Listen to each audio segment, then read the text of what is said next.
Coming up tonight on YCN News, a house in Newport has been almost completely destroyed by a fire. Vermont will raise its minimum wage starting tomorrow. And Vermont police seek information regarding a recent rash of burglaries. For more news, weather, and sports, it's time for YCN, your local view.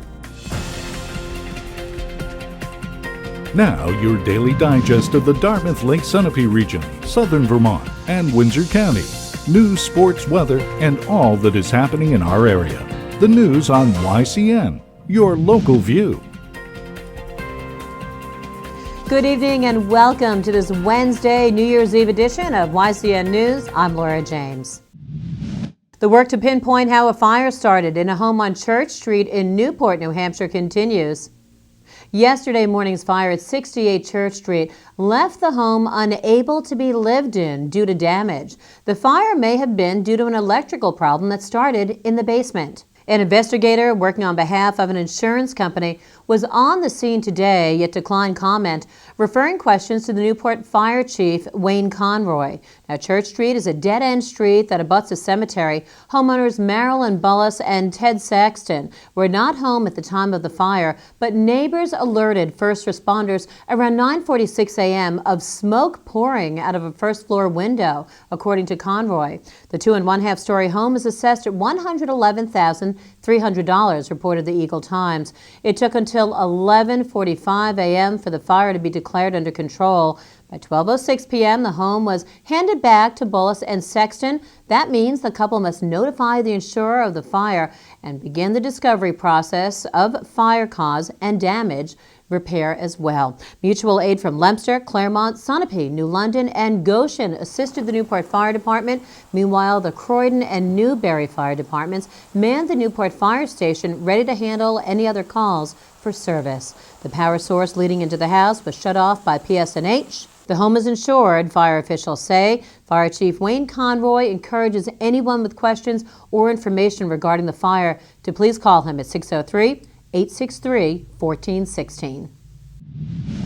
Good news for Vermont workers. The state's minimum wage will rise to $9.15 beginning tomorrow. The current rate is $8.73. Now, the rate increase will increase steadily over the next 3 years after lawmakers approved a plan. Governor Peter Shumlin signed the legislation into law. In 2016, the hourly wage will rise to $9.60, to $10 in 2017, and to $10.50 in 2018. Shumlin says today that increasing the minimum wage will help drive increased economic activity that will benefit the state's economy. Elsewhere in New England, Massachusetts, and Rhode Island's minimum wage will each rise to $9 per hour next year. Connecticut's minimum wage will also rise to $9.15 per hour. Maine and New Hampshire's minimum wage remains the same. Maine's hourly wage is $7.50. New Hampshire does not now have its own state minimum wage. It relies on the federal minimum wage of $7.25 per hour. Work continues on the Farmer Earlington Sample Book Building in Newport, New Hampshire, as the historic site becomes new retail space. As earlier told to YCN News by Newport Planning and Zoning Administrator Julie Magnuson, plans for the site are welcome news to the downtown area. Now, the first floor of 20 South Main Street will house a 44-seat Dunkin' Donut shop. Plans are still underway and call for the second floor to be built by the buyer's choice. As Magnuson told us in June, the renovations are on target to match the former Sample Book Building's exterior look. What will change is the site's front entrance. An arched steel canopy will be the focal point of the door that leads into the building. A new parking lot is under construction, making it easier for off-street parking to grab the quick caffeinated pick-me-up. Also, the renovated building will be set back from the street more than it was once before, all adding to the appearance. The building is zoned for industrial use. Now, from the 1890s throughout the 20th century, additions to the building created a larger working space, but not a visually pleasing one. That will change once the building is completed this spring. Permits for ongoing construction are a benefit to the town as well. As of June, $760,000 was paid to the town for work permits. YCN News will follow the developments of this building along with this city's retail landscape. Turning again to Vermont, state police are asking the public's help in finding who broke into several homes along Auger Hole Road in Marlborough. Now, police say the victims found their homes had been broken into and reported firearms and cash had been stolen. It's believed the incidents occurred during the early morning hours. Those with any information are encouraged to contact Trooper Dan Bennett at the Brattleboro Barracks. Their number is 802-254-2382. When YCN News returns, we'll bring you more news for the final day of 2014. The YCN News continues in a moment. Welcome back to YCN News. I'm Laura James. At 6 a.m. this morning, New Zealand welcomed the new year with a massive fireworks display. And while we had single digits in many areas across the Twin State region, it was 66 degrees there. But chilly temperatures never dampen celebrations here. New Year's Eve activities abound across Vermont and New Hampshire, from the seacoast with first night celebrations in Portsmouth, New Hampshire, to first night up in Burlington, Vermont. In fact, Yankee Magazine reports the very first festival for first night took place in Boston back in 1975, organized by a small group of artists who wanted a way to celebrate the new year by staging indoor and outdoor performances in an alcohol-free environment. The event was a huge success, and the first night movement soon caught on and spread to dozens of other cities. But first night is not the only option. Restaurants, ski resorts, local organizations and clubs, and just good old-fashioned gatherings with family, neighbors, and friends are all taking place this evening. And it's not too late if you're looking to head out. Now here's one you'll like if you're early to bed and have little ones. From 7 to 8:30 this evening, Stratton Mountain Resort in Londonderry, Vermont is holding a family-friendly New Year's Eve celebration. They'll be making festive keepsakes as souvenirs of New Year's Eve. There's face painting and lots of kids' activities. All ages are invited to attend. No reservations are necessary. And of course, a favorite of many, you can see a slopeside torchlight parade from 8:30 to 9:30 p.m. also at Stratton. Just one of the many events across Vermont and New Hampshire ski areas. For example, Mount Sunapee Ski Area in Newberry, New Hampshire will have early fireworks at 9 p.m. Okemo Mountain Resort in Ludlow, Vermont is also holding a family-friendly New Year's Eve celebration this evening. And speaking of celebrations, this one's a big one we reported on earlier in the week. Claremont, New Hampshire is ringing in 2015 with celebrations of their 250th birthday. There's townwide activities for the whole family. You can get details at claremontnh.com. And regardless of how you spend New Year's Eve, definitely dress in layers for those chilly temperatures. And as always, leave extra travel time for the holiday. Meanwhile, the New Hampshire Office of Homeland Security and Emergency Management is getting a new assistant director. Perry Plummer announced the appointment of Jennifer Harper to this post. Harper brings more than 2 decades of experience, an invaluable level of understanding and knowledge, and an unparalleled work ethic to the position, says Plummer. She has proven her leadership ability time and time again, and is clearly the correct choice to serve as the assistant director. Harper has 30 years of experience in state government, with 23 of those in emergency management. Most recently, she served as the HSEM operations chief, responsible for coordinating the state's response to emergencies, and as the state's liaison and U.S. Department of Homeland Security. Harper is also an adjunct professor with Plymouth State University's Criminal Justice Department. There is an honor and a privilege, according to Harper. She stated that recently. When YCN News returns, we'll look at my interview with Jacob Stout of Echo Communications. The YCN News continues in a moment. Welcome back to YCN News. I'm Laura James. Let's now look at my interview with Jacob Stout.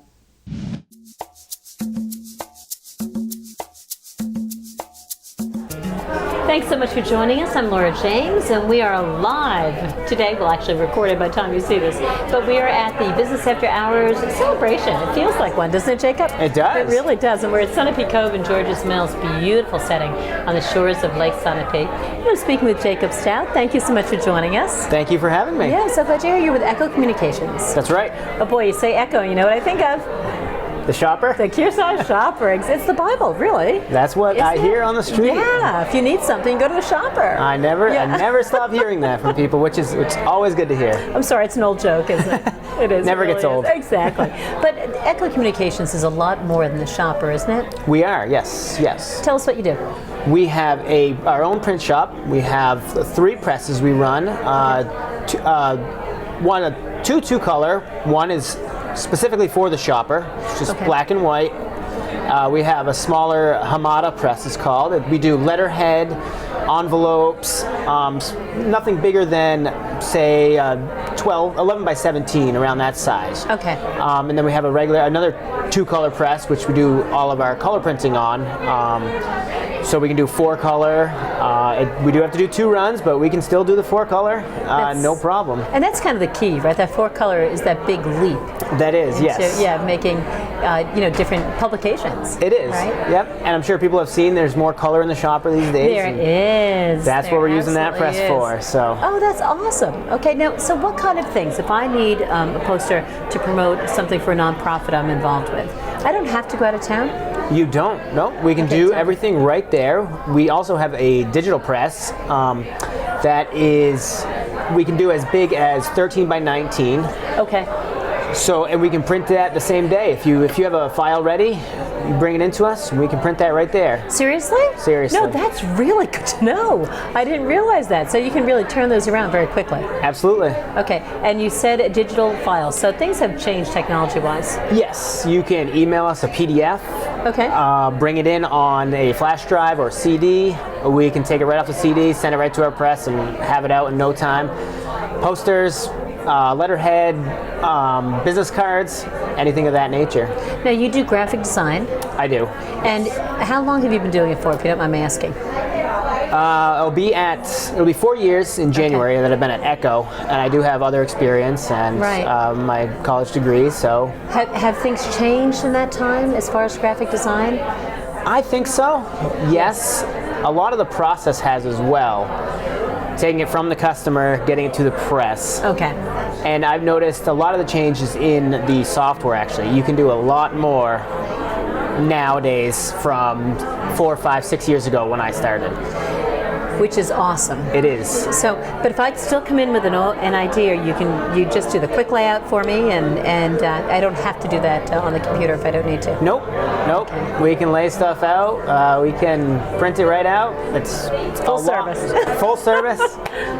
Very streamlined nowadays. That sounds great. So, and thank you. So, Jacob Stout from Echo Communications, not just the Kearsarge shopper should be your motto. I'll mention that to my boss. Thank you so much for joining us. Thank you. I'm Laura James. Back to the studio.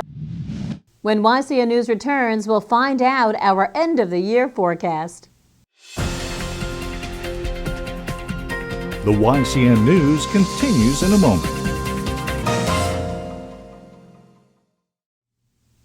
Welcome back to YCN News. I'm Laura James. Let's find out how the weather's looking for this New Year's Eve. Our forecast predicts mostly cloudy skies tonight, with temperatures dropping down to 11 degrees. For the first day of the new year, skies are expected to become partly sunny and temperatures should reach up to about 24. Friday will also be partly sunny with temperatures reaching 28 degrees. On our YCN community calendar, don't forget to check out the concert dance that's happening tonight in Norwich, Vermont, all to celebrate the new year. It begins at 8 p.m. and runs until 1 a.m. The event will take place on 300 Main Street. Visit ycnnow.com/calendar for more information. Turning to YCN Sports, we have the results from last night's game of girls basketball. Fall Mountain and Conant faced off in an intense matchup. Conant had the edge, however, defeating Fall Mountain 63-49. When we return, we'll join John O'Connor and Lisa Cannell for a segment on This Year in Review. The YCN News continues in a moment.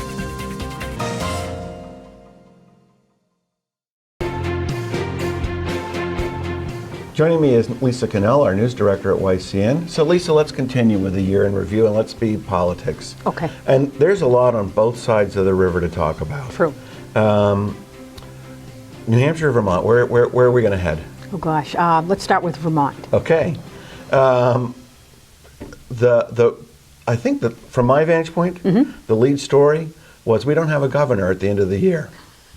You know, Right. I mean, we do have the governor sitting, but we don't know who the next governor is going to be. That's right. That's right. We won't know until like heading into near the second week of January. We don't know yet if the lawmakers in Vermont will go with Peter Shumlin as governor, who is the incumbent, or Scott Milne.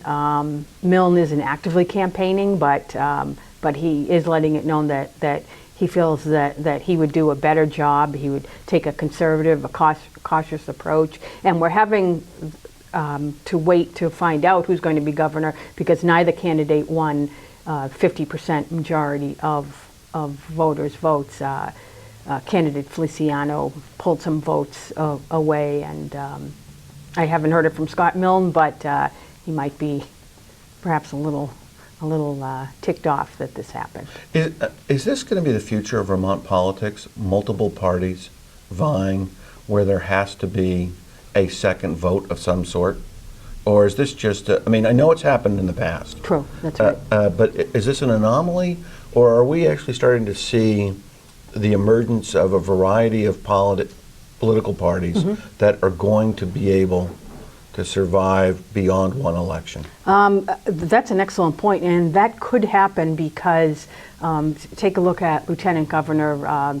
He's a Republican. Vermont is a state where you don't have to have the same governor and Lieutenant Governor, and that's Phil Scott, who is Lieutenant Governor. You've had for a long time now what was always known as a Republican state transition to a Democratic state, and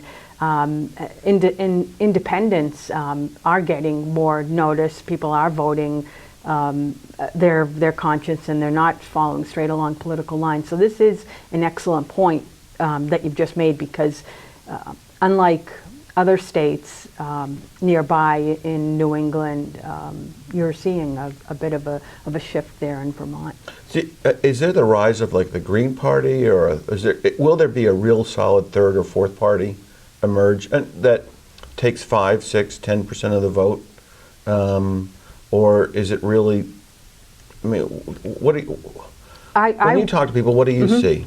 I would say, based on what I've read and heard on the street, that Vermonters, if they're not happy with whoever is in power, they are going to another candidate. Feliciano, he got 4% of the vote, and that's no small amount. And other candidates, they are making viable runs. I know Emily Payton didn't win the governor's race, but yet she is given a platform. She is given recognition and the chance to actively campaign, and she's an example of a party member that isn't being ignored by the stalwarts, the traditional Republican and Democrats. And in Vermont, it's certainly a small New England state, and you could see this. So I know one of the issues that's been discussed politically is the single-payer healthcare system in Vermont. Did the rollout or the lack of rollout of the Vermont state system play a role in this, do you think? I think it did, because it confused the issue.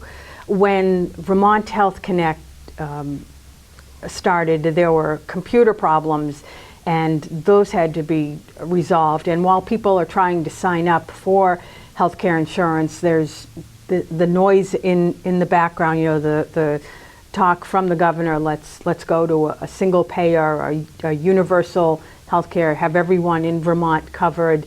And it made people wonder, if we can't even do this, to roll out with the rest of the country, how are we going to figure things out? And the numbers, it took a long time, and for Governor Shumlin to even come forward with any firm numbers about what this really is going to cost, and it just it confused the issue. It muddied the waters.